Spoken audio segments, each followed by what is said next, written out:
অভ্যুত্থান পরবর্তী আমাদের সর্বপ্রধান কর্তব্য হওয়া উচিত ছিল আহত এবং শহীদ পরিবারের পুনর্বাসন নিশ্চিত করা, আহতদের চিকিৎসা নিশ্চিত করা। কিন্তু অত্যন্ত দুঃখজনক এবং হৃদয় বিদারক ঘটনা হলো সত্য, এই সরকার দারুণভাবে ব্যর্থ হয়েছে আহতদের চিকিৎসা নিশ্চিত করতে। আমাদের দাবি ছিল জুলাই ঘোষণাপত্র ঘোষণা করতে হবে, আমাদের দাবি ছিল আওয়ামী লীগকে নিষিদ্ধ করতে হবে এবং এত বড় একটা গণহত্যা সংগঠিত করার পরে যারা এই খুনগুলো করেছে, এত ভাইদের রক্ত ঝরিয়েছে, তাদের প্রত্যেককে বিচারের মুখোমুখি করতে হবে। শাপলা গণহত্যার বিচার করতে হবে, পিলখানা হত্যাকাণ্ডের বিচার করতে হবে, 28শে ফেব্রুয়ারিতে যে গণহত্যা চালানো হয়েছে সেটির বিচার করতে হবে, 26শে মার্চ মোদি বিরোধী আন্দোলনে যে গণহত্যা চালানো হয়েছে সেটির বিচার করতে হবে। আমরা দীর্ঘদিন যাবৎ সেই দাবিটি জানিয়ে আসতেছিলাম। কিন্তু অত্যন্ত দুঃখজনক হলে সত্য, সরকারের পক্ষ থেকে বারবার বলা হচ্ছে তারা আওয়ামী লীগ নিষিদ্ধ করতে চান না, আওয়ামী লীগ নিষিদ্ধ করাকে তারা পছন্দ করেন না, সমীচীন মনে করেন না।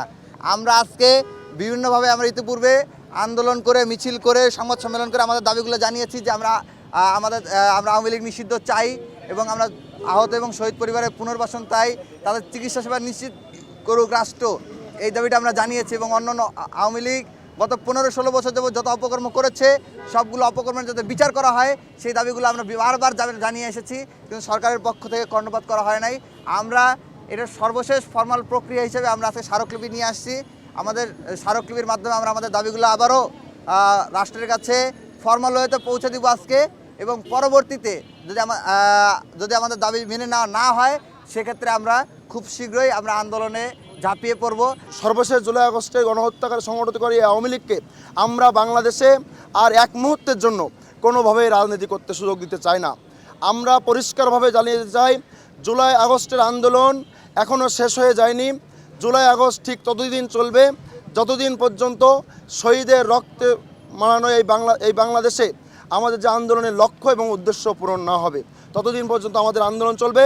আওয়ামী লীগ যতদিন নিষিদ্ধ না হবে আমাদের জুলাই চলতেই থাকবে। প্রশাসন আসলে আওয়ামী লীগের বিচার নিয়ে অতটা আগ্রহী না। কেন আগ্রহী না এটা আমরা জানি না, কিন্তু তারা আগ্রহী না। এবং সেটার সুবাদেই আমরা দেখতে পাচ্ছি যে কিভাবে দিন দিন আওয়ামী লীগ আরেকটু আগের চেয়ে আস্তে আস্তে শক্তিশালী হয়ে উঠছে। তো আমরা আগে দেখতাম যে যখন আওয়ামী লীগ প্রথম মিছিলগুলো দিত তখন এক একটা মিছিলে থাকতো 10 জন, তারা রাস্তা দিয়ে দৌড়াতো, বারবার পিছে তাকে তারা কোনো মতে তাদের মিছিল শেষ করলেই বাঁচত। কিন্তু এখন আমরা দেখতেছি তাদের মিছিলগুলো দিন দিন লম্বা হচ্ছে, সুসংগঠিত হচ্ছে, এবং তারা যে আগে ভয়ে থাকতো সেটা থাকতো না। আমরা একই সাথে দেখেছি যে আমরা যখন প্রথমবারের মতো মন্ত্রী জুনায়েদ আহমেদ পলক কিংবা যে শাহজাহান খান এদেরকে ধরা হয়েছিল তখন তারা নিজেদের ইচ্ছাতেই রাজসাক্ষী হতেও রাজি হয়ে গেছিল বলে আমরা শুনেছিলাম। কিন্তু তারপরে আমরা গতকালকে দেখলাম যে আমাদের চিফ প্রসিকিউটর যিনি আইসিটির, তিনি বললেন যে আসলে এখন তারা হুমকি দিয়ে বেড়াচ্ছে, তারা পুলিশকে নির্বংশ করে দিতে চাচ্ছেন, তারা যে জিয়াউল আহসান পুলিশকে হেলমেট ছুঁড়ে মেরেছেন। তো এইভাবে আস্তে আস্তে এই আওয়ামী লীগারদের কিংবা সাবেক পতিত ফেসিসদের সাহসের উৎস কি এটা আসলে আমরা জানি। আমরা দেখতেছি যে কিভাবে আস্তে আস্তে প্রশাসনের মাধ্যমে কিংবা রাজনৈতিকভাবে আওয়ামী লীগকে আগের চেয়ে সংগঠিত করা হচ্ছে, পুনর্বাসন করা হচ্ছে। তো আমরা জানিয়ে দিতে চাই যে এখানে আমাদের বাংলাদেশের প্রচুর মানুষ এখন প্রাণের শঙ্কায় আছে। তারা অনেকেই বিভিন্নভাবে আওয়ামী লীগের চোরাগুপ্তা হামলার শিকার হয়েছে, এবং আওয়ামী লীগ যদি আস্তে আস্তে শিকার হয় তারা আসলে জীবিত থাকতে পারবে নাকি এটাও একটা সন্দেহ থেকে যায়।